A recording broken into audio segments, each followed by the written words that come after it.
Assalamualaikum warahmatullahi wabarakatuh. Perkenalkan, nama saya Zulam Al-Fatihi. Saya dari kelas 1B dari program studi Pendidikan Bahasa dan Sastra Indonesia Universitas Islam Riau dengan matkul Bahasa Indonesia. Saya akan membacakan tugas pidato, yaitu pidato dari Bapak Anies Baswedan. Bismillahirrahmanirrahim. Assalamualaikum warahmatullahi wabarakatuh. Di hari yang bahagia ini, kehadiran Allah Subhanahu wa Ta'ala, Tuhan yang Maha Pengasih, kita panjatkan puji dan syukur atas izin dan rahmat dan karunia-Nya. Kita semua berkesempatan untuk merayakan Hari Pendidikan Nasional ini. Di Hari Pendidikan ini, atas nama pemerintah, izinkan saya menyampaikan apresiasi pada semua pihak, pada semua pelaku pendidik dimanapun berada, yang telah ambil peran aktif untuk mencerdaskan saudara sebangsa.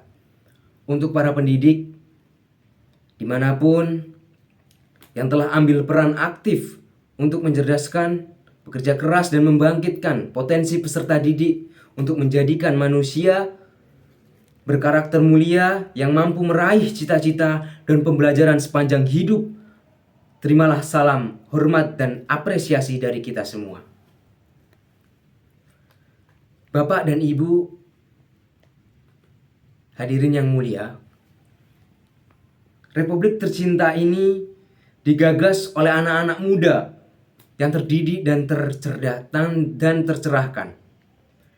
Pendidik telah membukakan mata dan kesadaran mereka untuk membangun sebuah negeri bineka yang modern, sebuah negara yang berkarakter, adat, dan budaya bangsa Nusantara, beralaskan semangat gotong royong tapi tetap mengedepankan modern, dan menumbuh kembangkan prinsip kesejajaran dan kesatuan sebuah bangsa negara yang modern. Pendidik telah membukakan pintu wawasan, menyalakan cahaya pengetahuan, dan menguatkan pilar ketahanan moral. Persinggungan dengan pendidikanlah yang telah memungkinkan para perintis kemerdekaan untuk memiliki gagasan besar melampaui zamannya. Gagasan dan perjuangan yang membuat Indonesia menjadi sebagai rujukan oleh bangsa-bangsa di Asia dan di Afrika.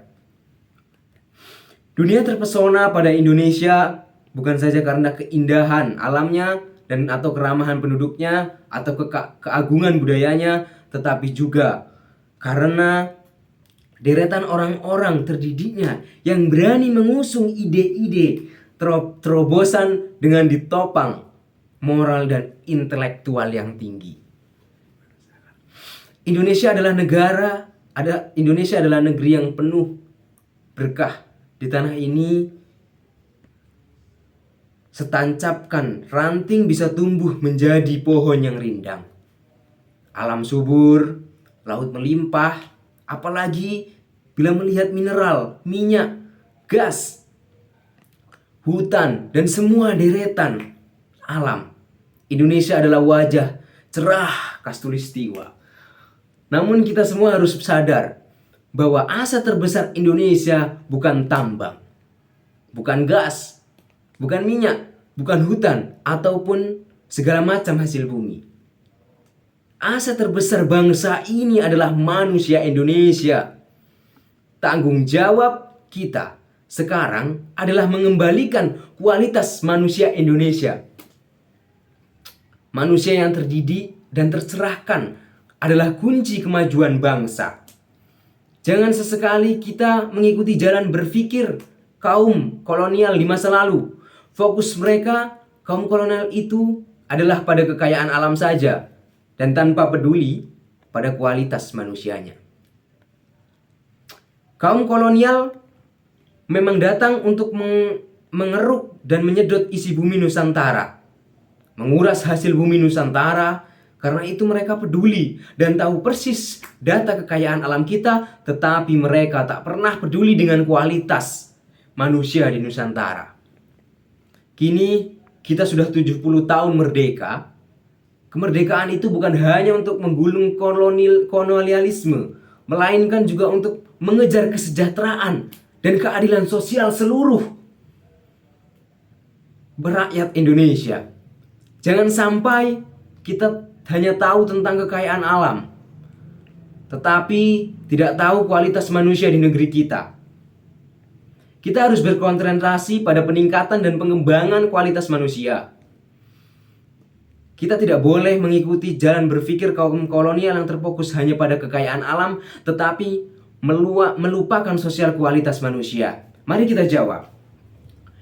Tahukah kita berapa jumlah sekolah, jumlah guru, jumlah siswa, jumlah perguruan tinggi di Indonesia, di daerah kita?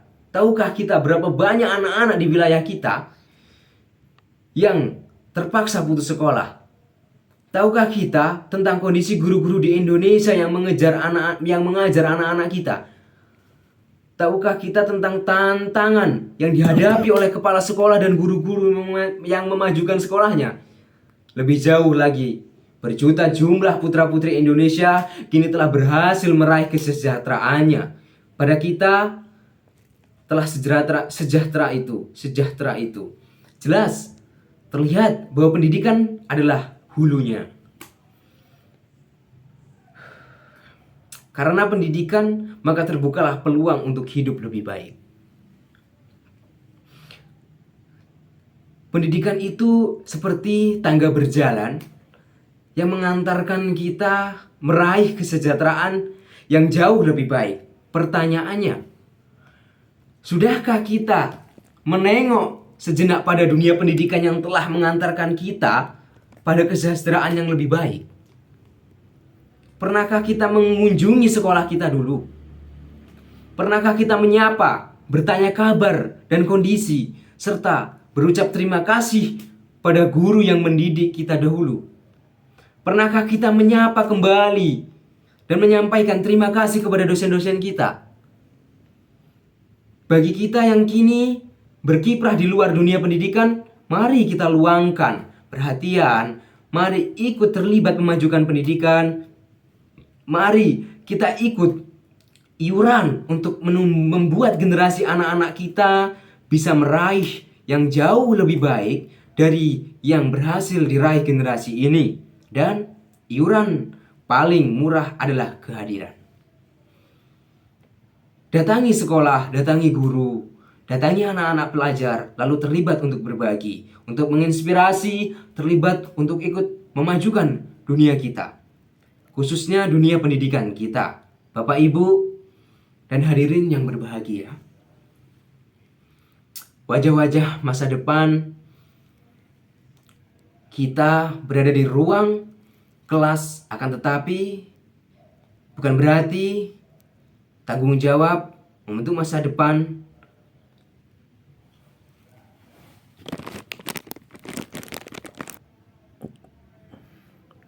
hadirin Bapak dan Ibu yang saya hormati. Peringatan Hari Pendidikan Nasional tahun ini kita mengambil tema pendidikan sebagai gerakan pencerdas dan penumbuh generasi yang berkarakter Pancasila.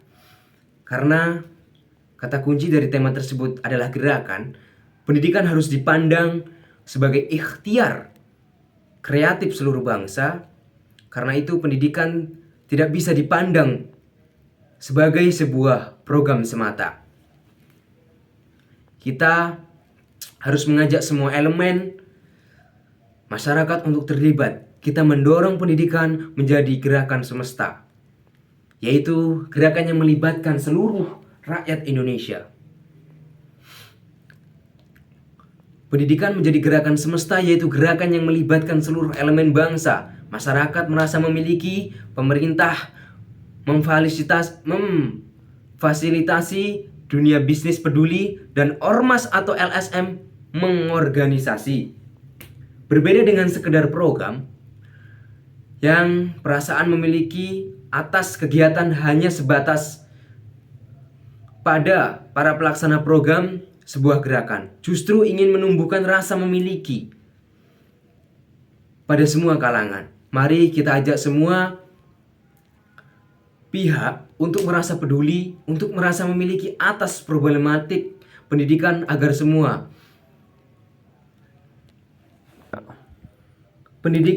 bersedia menjadi bagian dari ikhtiar untuk menyelesaikan problematika itu.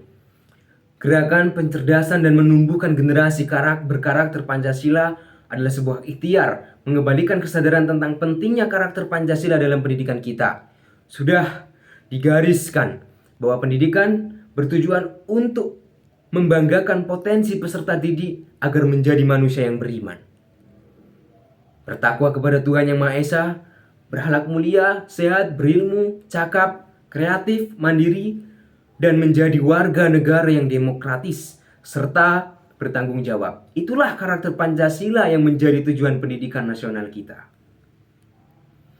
Menumbuh kembangkan potensi anak didik seperti itu memerlukan karakteristik pendidik dan suasana pendidik yang tepat. Disinilah Bapak, Ibu, hadirin sekalian, peringatan Hari Pendidikan Nasional menjadi amat relevan untuk mengingat kembali tentang karakteristik pendidik dan suasana pendidik.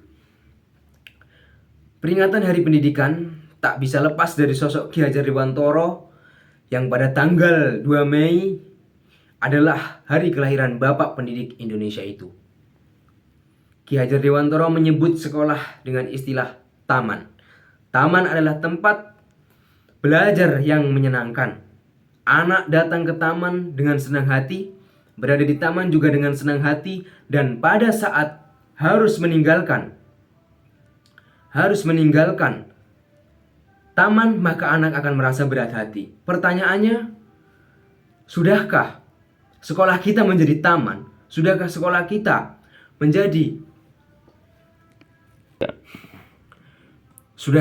kita menjadi taman tempat belajar yang menyenangkan? Dan siswa dalam proses pembelajarannya, sekolah yang pembelajarannya relevan dengan kehidupan, sekolah yang pembelajarannya memiliki ragam pilihan dan tantangan, di mana individu diberikan pilihan dan tantangan sesuai dengan tingkatannya. Sekolah yang pembelajaran dan memberikan makna jangka panjang bagi peserta didiknya. Di Hari Pendidikan Nasional ini, mari kita kembalikan semangat dan konsep Ki Hajar Dewantoro, bahwa sekolah harus menjadi tempat belajar yang menyenangkan untuk sebuah pelajar yang akan mengikuti pembelajaran. Sebuah wahana belajar yang membuat para pendidik merasa mendidik sebagai sebuah kebahagiaan. Sebuah wahana belajar yang membuat para peserta didik merasa belajar sebagai sebuah kebahagiaan. Pendidik sebagai sebuah kegembiraan, pendidikan yang menumbuh kembangkan potensi peserta didiknya agar menjadi insan berkarakter Pancasila. Ikhtiar besar kita untuk pendidikan ini hanya akan bisa terwujud bila kita semua terus bekerja keras dan makin membuka lebar partisipasi masyarakat untuk terlibat aktif dalam pendidikan. Mulai hari ini kita harus mengubah perspektif bahwa pendidikan bukan hanya urusan kedinasan di pemerintah, melainkan makna. Mulai hari ini kita harus mengubah perspektif bahwa pendidikan bukan hanya urusan kedinasan di pemerintahan, melainkan juga urusan kita, dan ikhtiar memajukan pendidikan adalah juga tanggung jawab kita semua. Mari kita teruskan kerja keras kita, kerjasama ini. Semoga Allah Subhanahu wa Ta'ala, Tuhan Yang Maha Kuasa, selalu membimbing kita dapat meraih dan melampaui cita-cita bangsa kita tercinta. Selamat Hari Pendidikan Nasional. Jayalah Indonesia. Wassalamualaikum warahmatullahi wabarakatuh.